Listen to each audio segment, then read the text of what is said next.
Hello you most beautiful and most amazing top teners, how are you doing today? I'm Rebecca Felgate and I am ready to get my party on. So if you want to hear what games you should be playing at your party, then listen on to this top 10 list of the best drinking games you can play at parties. Disclaimer, top 10 does not condone underage drinking, so don't watch this if you're not yet of legal drinking age unless you're gonna do it with like chocolate milk or something. In at number 10, we have Cup Swap. Okay, so you play this in teams of 2 or more. Ideally, you would have a wide selection of spirits and mixes at your party, and you get to make a cocktail of whatever strength you want. So basically, you can put whatever you want in it, so long as you can actually drink it and it's not gonna hurt someone. You then swap your mixture with another contestant, then a game invigilator will give you all a second cup and a teaspoon. Each player must get ready, a minute will be given to the group on a countdown clock, and during that time, each player must then spoon as much of their given cocktail into a second cup as possible. When the minute's up, they have to drink what is left in the original cup, no matter what it is.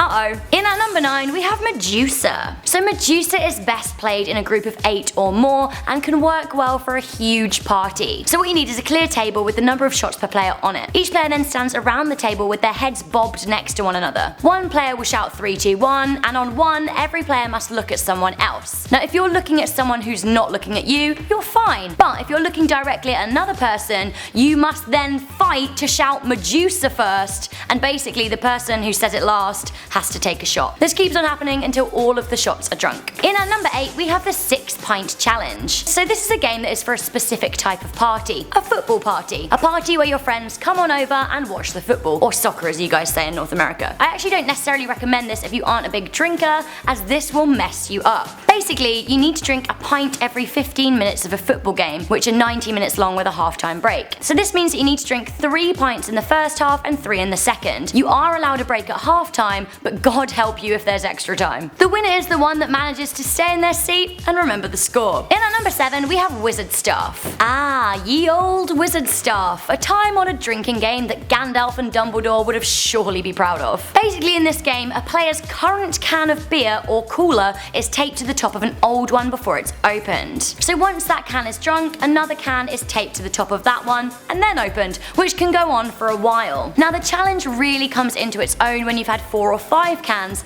as the previous cans really start building up, making the staff longer and more cumbersome to drink from. Once the staff is as tall as the player, they have reached wizard status. But the ultimate wizard is the person with the longest staff at the end of the night. That's if they're still standing, I guess. Also, wizard staff is a great visual indicator that you should not approach a person if you're the sober one, because they're just gonna be like casting spells with their staff, being crazy. In at number 6, we have Edward 40 Hands / Amy Winehands. Okay, so I think in the UK we call this Edward beer cans. Either way, players strap 2 40s to their hands. Now 40s are 40-ounce cans or bottles, basically. And by strapping them, effectively they can't do anything but drink their drinks. They'll be moving around like, weirdly robotic, but I like it. Of course, you can also use full or mini bottles of wine too, playing the Amy Winehands version of the game. Now the person that finishes their drinks first is the champion. So in at number 5, we have Sip Sip Shot. Sip Sip Shot is an adult version of Duck Duck Goose that dispenses with the farmyard animals and gets right to the nitty gritty boozing. Everyone gets in a circle except one player who walks around the outside bobbing people on the head while saying sip, sip, sip, but they'll get to a chosen player and they'll say shot. Then the chosen sitter must get up and chase the bopper around and basically try and catch them before they complete a full circle. If the chosen player doesn't catch them, they have to take a shot, but if they do, then they then take the place of the bopper, who has to drink instead. Make sense? In at number 4, we have Bite the Box. Bite the box, bite the box, bite the box. So basically with Bite the Box, you get a cardboard box, for example the box that your cans of beers come in, and then you put it on the ground. Players then stand in a circle, and really the more players the better. I would always recommend playing with more than 6 people. Each person in the ring tries to take a turn at lifting up the box using only their mouth. So they have to like lean and bend to pick up the box. If they can't do it, then they take a shot. After each player in the circle has had a go, round 2 begins, but not before tearing off a chunk of the box first. Each round continues until nobody can bite the box, in which case everyone's too drunk to even really care anyway. In at number 3, we have Never Have I Ever. Now this is a real classic drinking game and a revealing one at that. Players sit in a circle, again the more players the better, and they take it in turns to say something that they've never done before. If a player in the circle has done that thing, then they must drink. Now things can get a little bit tactical if you know the group well, and you can purposefully say things to get other people in the team out. For example, I could say, never have I ever had blonde hair, and all my blonde friends would have to drink. If you don't already know the people in the circle well, then you're just about to. In at number 2, we have Ring of Fire / Kings. So some people call Ring of Fire Kings, but I prefer the more dramatic name. So here, you put a cup in the middle of a fanned out shuffled deck of cards that all have to touch in a ring. Players will then take it in turns to lift a card and obey a set of pre-designated rules. Each card will have a rule assigned to it before you play, but generally speaking there'll be a rhyming card where you go in a circle and rhyme a word that the player who has flipped the card picks, until somebody basically messes up the rhyme, then they've got to drink. There'll also be a rule card which the player who picks it up can enforce on the group throughout the game, and if they break it, they have to drink. There's also usually a waterfall card,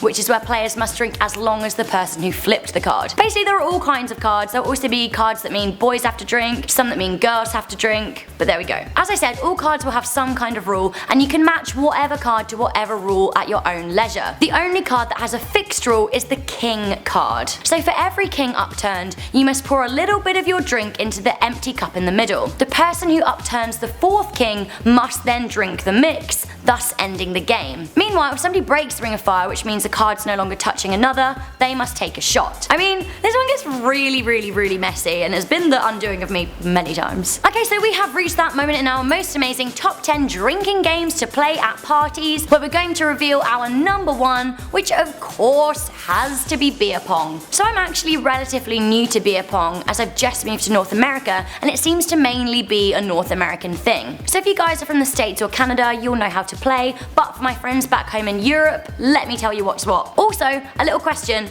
do my friends in Australia already play this? I don't know, let me know. So I really like this game the most out of the whole bunch, as it's the most sporty of the drinking games. So this is a 2-player game or a 2-team game. Each team has 6 to 9 cups filled with varying amounts of beer from little to full. The cups are arranged in a pyramid formation, and then all of the cups have to be touching. Now the aim of the game is really simple. You want to get a ping pong ball in one of the opposing team's cups. When you get a ball in it, the opponent has to drink what is in the cup. However, if the ball is bounced behind the cup area, the opposing team or referee can swat the ball away, which means it could land in your own cup, meaning you have to drink. Also, if the ball is circling the top of your cup, you can try and blow it away. You also need a few cups of water to wash the ping pong ball when it gets dirty. If it bounces on the floor, you're going to want to give that a little rinse. There are so many add-ons when it comes to beer pong, which you can search up on the internet if you get tired of the original game, but I think it's really fun. So that was the top 10 best drinking games at a party. Have you guys played any of them? Did I explain them properly for you? Let me know in the comment section down below. Also, have I left any out? Do I not know about some that I really should know about? Let me know in the comment section. So whilst making this list, I actually used our friend Michael McCrudden's fantastic channel Beer for Breakfast, which he explains all kinds of drinking games, so you guys should check that out too. And also you can see my friend Amber, who's a major babe, explaining them all to you. So do it. I'm Rebecca Felgate, this has been Most Amazing Top 10. Be sure to catch up with me on Instagram, Twitter, and my own YouTube channel, Rebecca Felgate Official. But for now, if you like this video, give it a good old thumbs up, share it with a friend, and of course make sure you're subscribed to Most Amazing Top 10. I want to say I'd do a shot for every like, but that could be dangerous. See how it goes.